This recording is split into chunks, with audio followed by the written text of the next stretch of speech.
Good morning everyone, চলে এলাম আমি আজকে স্যাটারডের ব্লগ নিয়ে।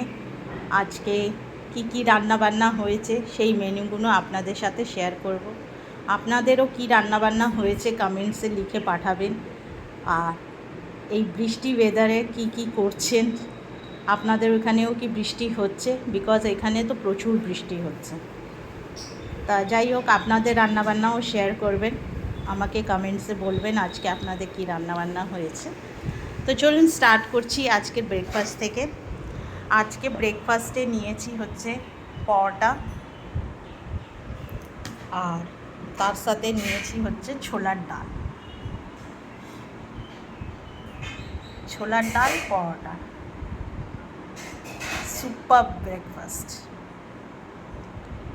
আর লাঞ্চে নিয়েছি হচ্ছে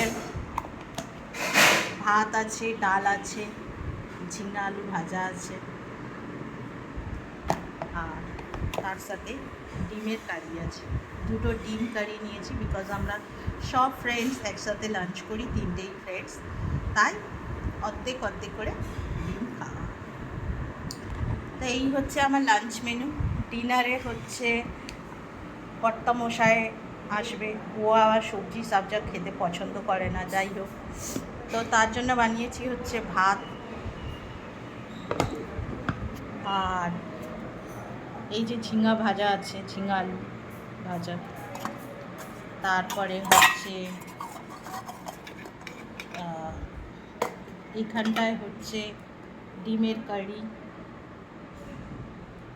আর সেকেন্ড হচ্ছে আমাদের আর আমার কর্তামশায়ের প্রিয় খাদ্য ভাপা ইলিশ। তো এই হচ্ছে আমার আজকে রান্নাবান্নার মেনু স্যাটারডে। আপনাদের কি রান্নাবান্না হয়েছে কমেন্টসে জানাবেন। ভিডিওটা যদি ভালো লাগে একটা ছোট্ট করে লাইক করে দেবেন, শেয়ার করে দেবেন। Thank you everyone, tata, bye bye. ভালো থাকবেন, সুস্থ থাকবেন।